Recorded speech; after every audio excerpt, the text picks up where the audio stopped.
Evidence for the quantized electronic energy levels, atomic spectra.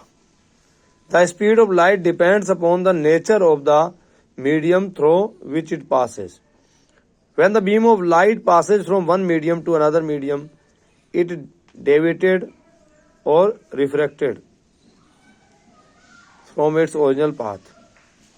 तो देखिए हम देख रहे हैं एविडेंस, देख रहे हैं हम इलेक्ट्रॉनिक एनर्जी लेवल जो होते हैं, एटॉमिक स्पेक्ट्रम जो बनता है उसके बारे में बात कर रहे हैं।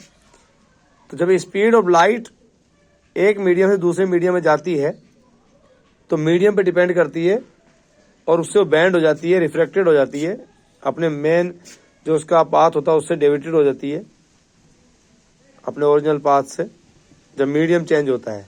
तो beam of light medium change होने पर अपने ओरिजिनल पाथ से डेविएटेड हो जाती है जिससे स्पेक्ट्रम बनता है। White sunlight enter on prism then it divided into 7 colours. आप प्रिज्म देखेंगे जब 7 कलर्स में डिवाइड कर देता है वाइट लाइट को, सनलाइट को। Different wavelength frequency light refract in different colour, जो अलग अलग कलर दिखाई देते हैं अलग अलग वेवलेंथ पे जब लाइट का रिफ्रैक्शन होता है तो आप देखेंगे कि अलग अलग लाइट्स में प्राप्त होगी, एक स्पेक्ट्रम प्राप्त होगा। जो शॉर्टर वेवलेंथ होगी वो सबसे ज्यादा बैंड होगी और लॉन्गर वेवलेंथ जो है सबसे कम बैंड होगी।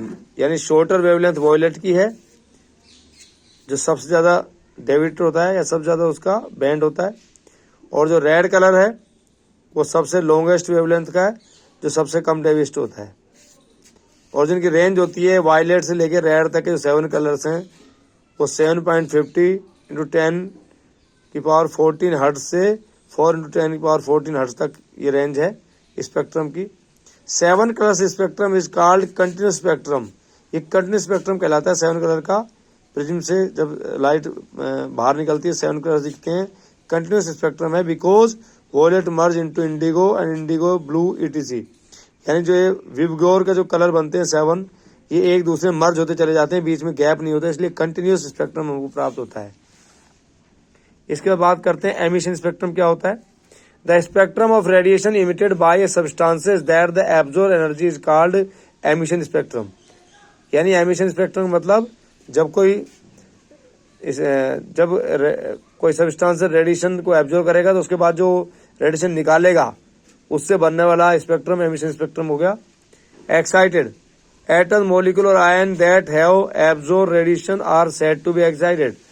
यानी जब कोई एटम मॉलिक्यूल या आयन और वो एनर्जी को एब्जॉर्ब कर लेगा, रेडिएशन को एब्जॉर्ब कर लेगा, तो उस कंडीशन को एक्साइटेड बोलेंगे। Spectroscopy the study of emission और absorption spectra is referred to as spectroscopy.